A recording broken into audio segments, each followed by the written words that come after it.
I'm going to tell you a story this morning, one that you may have heard before,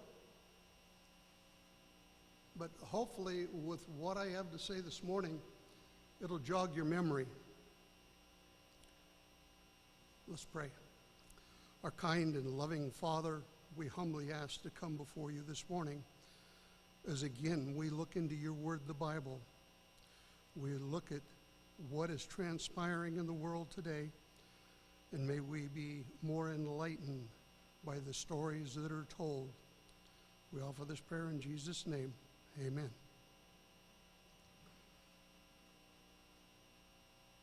Remember the statement, or do you remember the statement? Repetition for emphasis. We had a good example of that just this past week by Pastor John. He stated, watch and pray. Watch and pray. So my story this morning is likewise something for each one of us to stop and think about. The story begins, and you may have heard it, about an old farmer. He had a wonderful farm. It was very nice. He worked hard, very diligently. But it was getting late on into the summer, and he couldn't quite get all the work done. But he had a lovely wife, and she suggested, why don't we go into town and see if we can find a man we can hire to come help you with the work? Naturally, he listened to his wife. They went to town. They asked around, and everybody in town said, well, most all the workers are already taken up. But as they walked around, they saw a tall, lanky individual leaning against the front of the hardware store. So Farmer Brown, he walks up to this individual, and he says, young fella, are you looking for work? And the young fella said, well, sir, yes, I am. And my name is John. So Farmer Brown asked him, what are your qualifications? John answered him very simply, I can sleep on a windy night. Well, Farmer Brown, he really didn't understand what John was saying, but he talked to his wife, and the two agreed they would go ahead and hire John. They could always let him go if he was lazy or not a very good worker. So John turned out to be an excellent employee, excellent worker. He was up early. He worked hard all day in the fields. He only had one problem. John was always late for dinner. And that really irritated and upset Farmer Brown. But he figured, well, John is such an excellent worker, I'll just ignore that one small problem. Then one night, a great storm came up, the wind and the rain. It howled and the trees were swaying back and forth. It woke Farmer Brown up. So he ran upstairs where John was sleeping, and he shook him and he tried to wake John up. He just could not wake John up because he wanted him to go out with him to help in the storm. Well, he decided, well, I've got to go. So he rushes out into the storm. He goes to the chicken coop. What's he find? All the chickens were on their roost, resting peacefully. So he runs to the barn. The barn door is shut. The cows are chewing their cud. The horses are in their stalls. He thinks, oh, the sheep. So he runs around the corner of the barn, goes to the sheep pen. Here's the sheep, all snug in their pen. And then he thinks, boy, John and I, we put up a lot of hay today. It's going to be blown everywhere. The rain is going to ruin it. So he runs around the barn, and what's he find? Here's this haystack all tarped down. It's not going to blow anywhere. It's not going to get wet or ruined. It was at that time that Farmer Brown knew what John said, that he could sleep on a windy night.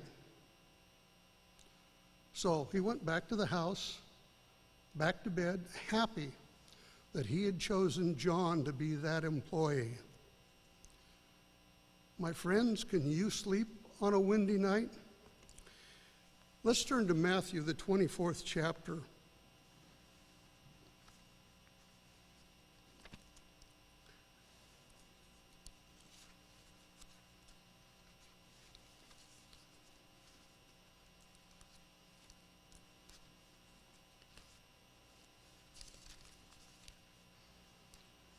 And we're going to consider verse 21 and 22. Here Jesus is speaking. He said, "For then shall be a great tribulation," or a great storm, "such as not since the beginning of the world to this time, nor ever shall be. And except those days should be shortened, there should no flesh be saved. But for the elect's sake, those days shall be shortened." Yes, we know there's a great storm that's coming. Just look around our world today.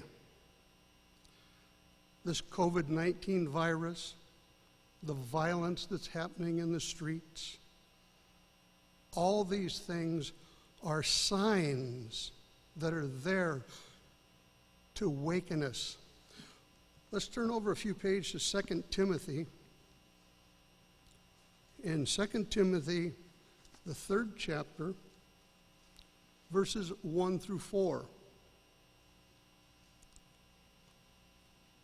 "This know also, that in the last days perilous times shall come. For men shall be lovers of their own selves, covetous, boasters, proud, blasphemers, disobedient to parents, unthankful, unholy, without having natural affection, truth-breakers, false accusers, incontinent, fierce, despisers of those that are good, traitors, heady, high-minded, lovers of pleasure more than lovers of good." Isn't that what we see going on in the world today? Have you ever got up in the morning and you look out and you see just a fiery red sky? Brings to mind to me an old adage, red sky in the morning, sailors take warning. Red sky at night, sailors delight. This rhyme, so many times as those of us that are older have seen, is more true than fiction. As the day wears on, now the wind begins to pick up. There's dark clouds on the horizon.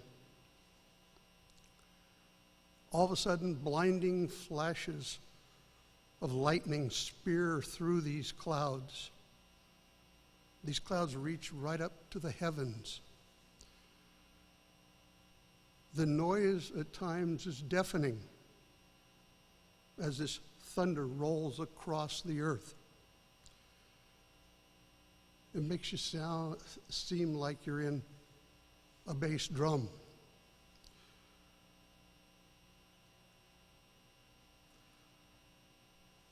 all of a sudden your heart is beating so very fast as you're witnessing all that.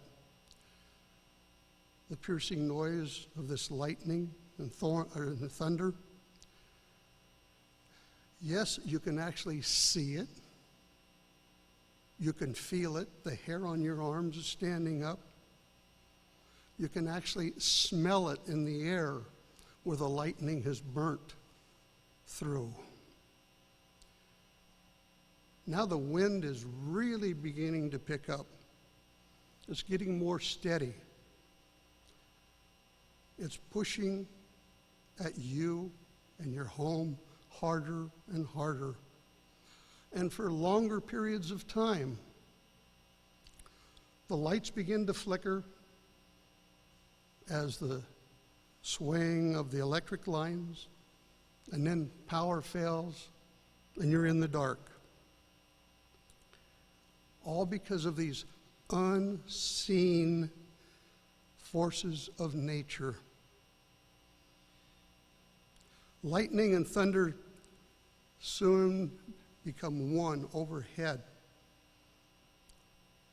crashing so close to your house that the foundations are rattled, the windows begin to shake, some of them even breaking.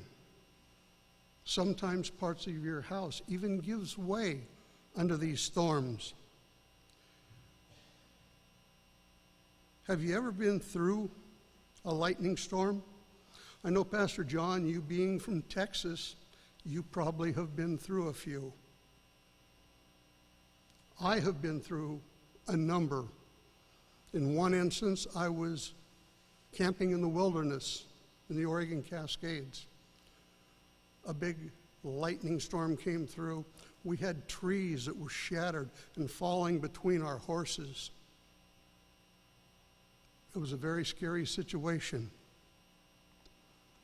I remember another night, I am retired from the railroad, that we were called out, the crew and I, to actually patrol the railroad right away and clear the tracks.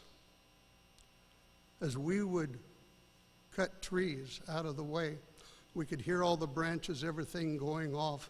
We'd move up a little bit and we'd hear a noise, we'd shine a light back. Right where our truck had been, there were trees. Pitch black out there, and yet all this happening. That particular night, they estimated that there were 1,500 trees fell on that storm. It closed the Oregon Cascade Highway for 3 days while they worked to clear it up. Another one that I lived through, and some of you here, Pastor John wouldn't remember it, but those of us from the Northwest would. What happened October 12th of 1962?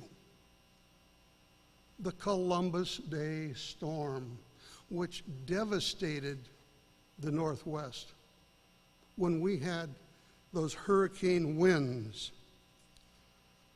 All of these are storms that have come about in my lifetime, things that I've seen physically. I was never so scared in my life as I was going through these storms. And these are just a small taste of what we will face in the future.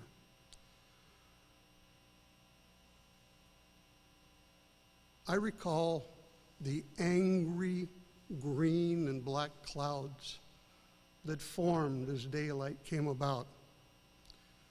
There were these long funnels that reached down out of the sky, trying to get a hold of anything on the earth that was in its way. Just anything that it could reach and tear away. At those times you stop and think, you know, this really is going to be a bad one. Are you ready? Are you ready for the greatest of all storms? Have you battened down the hatches, as sailors would say? Have you secured the doors? How about your brothers and sisters? Have you helped them likewise to be prepared for this great, great storm? Can you sleep on that windy night? Consider, if you would, that this is a storm of God's great coming.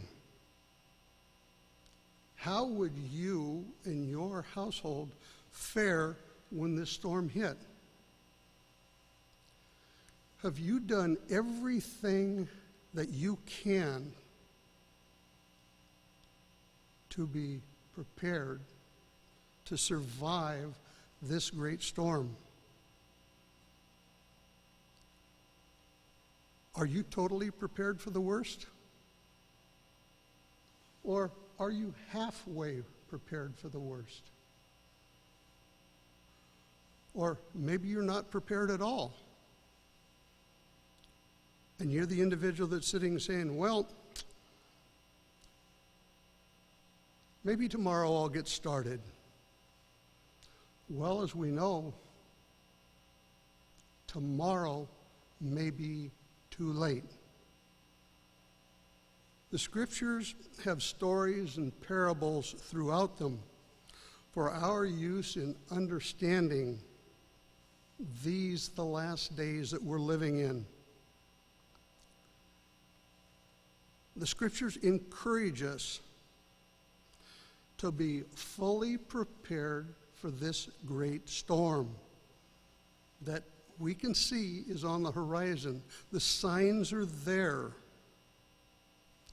Nothing in our lives should leave us unprepared. Nothing, as it says, would be left to chance or left to become a surprise failure on our part. Do our not doing all we could, is that going to prevent this destruction? Remember, we're told that every individual is a precious child of God.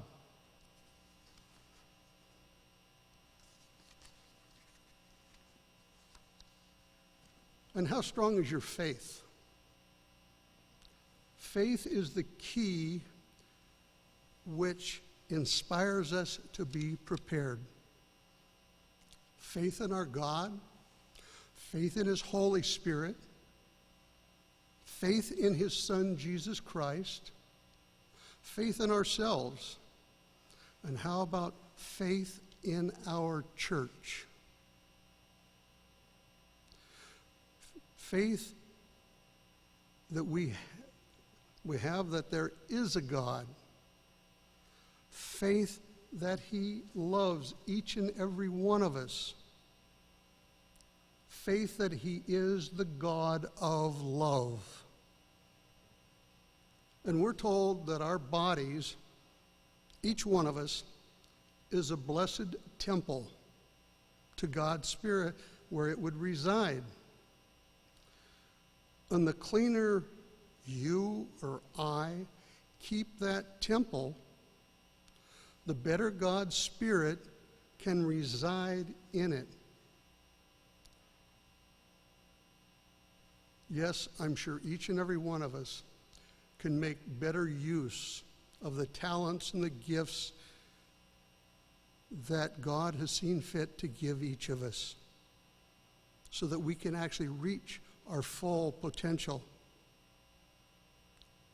Or are we like those that Jesus spoke of there in Matthew, the 8th chapter?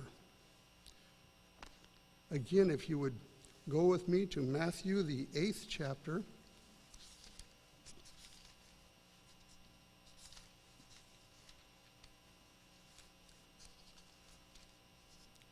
And verse 26. And a portion of it reads, And he saith unto them, Why are ye faithful, O ye of little? Why are you fearful, O ye of little faith? Then he arose and he rebuked the winds and the sea, and there was a great calm. That's something daily I ask myself. My wife and I, we have talked about it on a number of occasions. How strong is my faith? How strong is it? You know, it's said that Jesus' apostles had to learn to have even stronger faith. Let's go to another storm that's mentioned here in the Bible. In Matthew, the 14th chapter. And here we see our Lord getting away and going out into the wilderness, as he often did, to get closer to his Father, to recharge his batteries, or his soul, so to speak.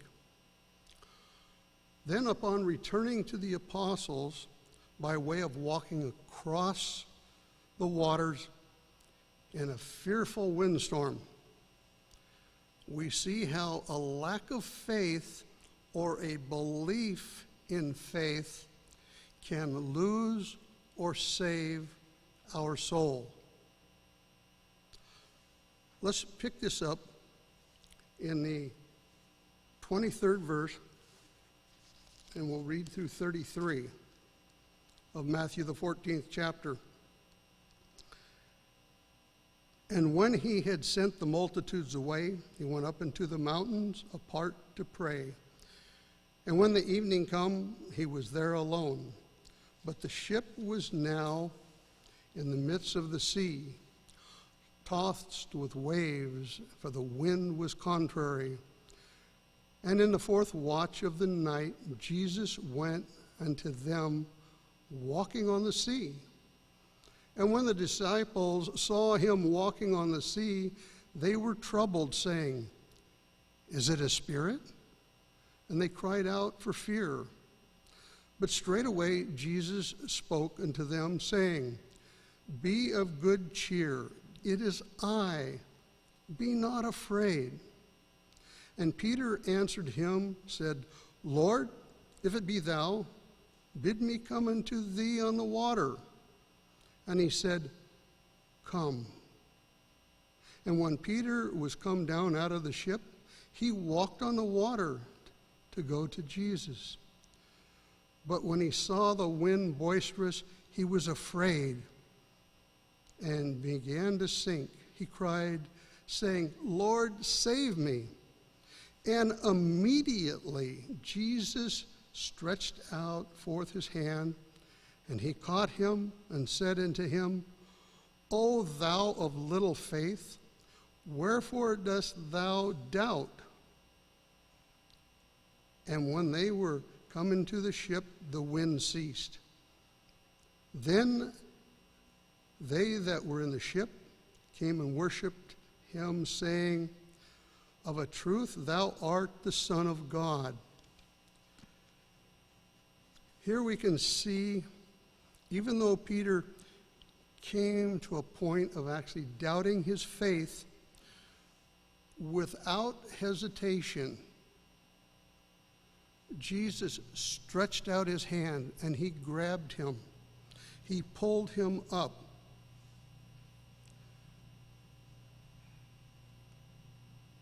How often, when our brothers or sisters, our sons or daughters make mistakes, are we as individuals ready to reach out and help them before they begin to sink? Jesus didn't wait until Peter was under the water, drowning, to actually pick him up and help him. It was immediately upon Peter's asking or his request.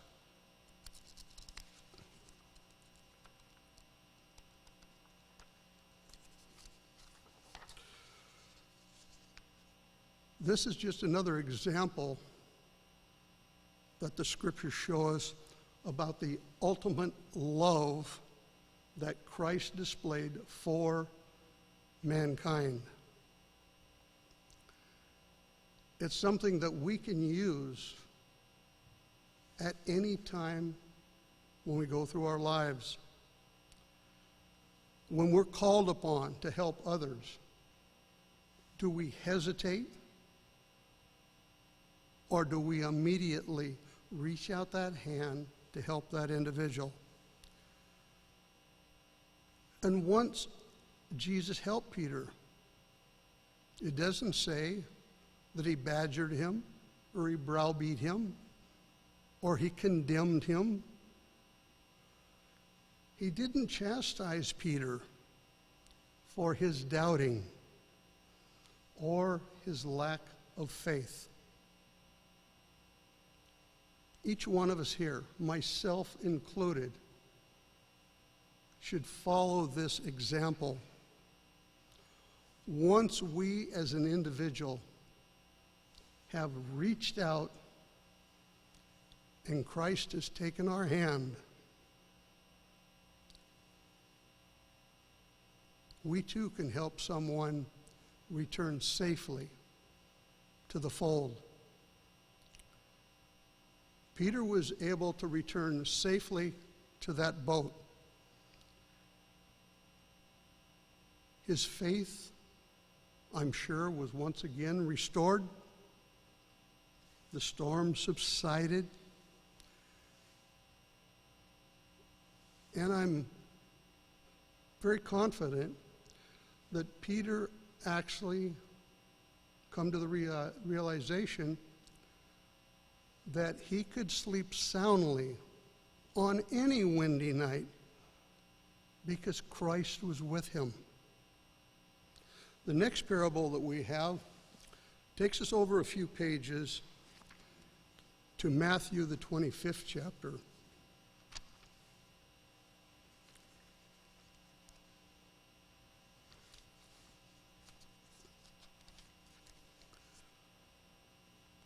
Here we in this story, we find Jesus' own words.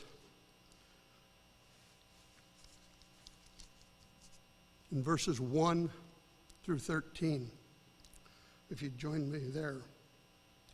Jesus is the one speaking. He said, "Then shall the kingdom of the heavens be likened unto the 10 virgins, which took their lamps and went forth to meet the kingdom. The first of them were wise, and 5 were foolish. They that were foolish took their lamp and took new oil with them. But the wise took oil in their vessels with their lamps. While the bridegroom tarried, they all slumbered and slept. And at midnight there was a cry made, Behold, the bridegroom cometh. Go ye out to meet him. Then all the virgins arose and trimmed their lamps. And the foolish said unto the wise, Give us your oil, for our lamps are gone out. But the wise answered, saying, Not so, lest there be not enough for us and you. But go ye rather to them that sell, and buy for yourselves. And while they went to buy, the bridegroom came, and they that were ready went in with him to the marriage, and the door was shut. Afterward came also the other virgins, saying, Lord, Lord, open to us. But he answered and said, Verily I say unto you, I know you not. Watch therefore, for ye know neither the day nor the hour wherein the Son of Man cometh. My question is to each of you, will you be ready? Will Jesus recognize you?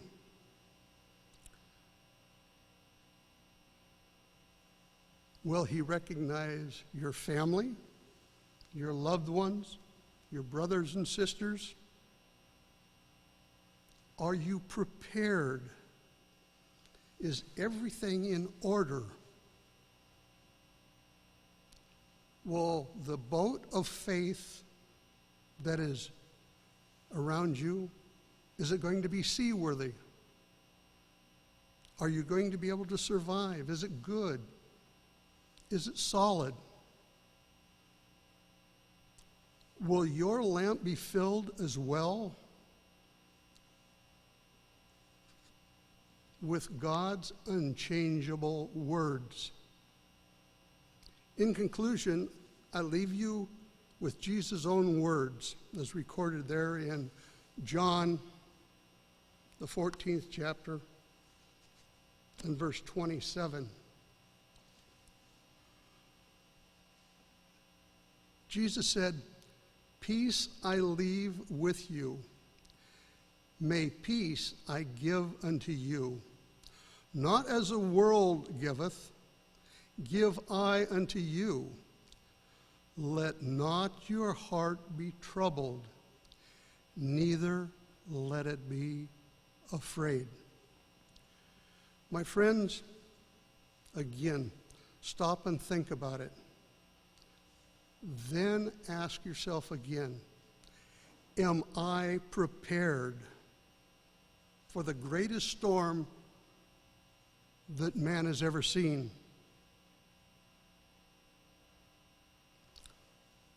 Like that tall, lanky fella, John, as he said, he could sleep on a windy night. Can you say the same thing? Can you sleep on a windy night? You join with me in prayer, please. Our kind and loving Father, we humbly ask to come before you. Again, Father, we see the signs of this great storm on the horizon. We know it's close. May your Holy Spirit be active upon each one of us, that we can truly be prepared, that we can be very proficient in using your word, the Bible. May we help those in their hour of need to likewise see the way out of this whole system and to be able to survive this storm that's at hand. And Father, we pray daily for that storm to come because of what we do see happening in the world today.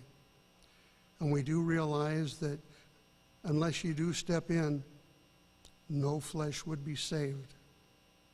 So as we go our separate ways to our home this afternoon, may we again ponder over these things and hopefully rest assured that we can sleep on a windy night. Amen.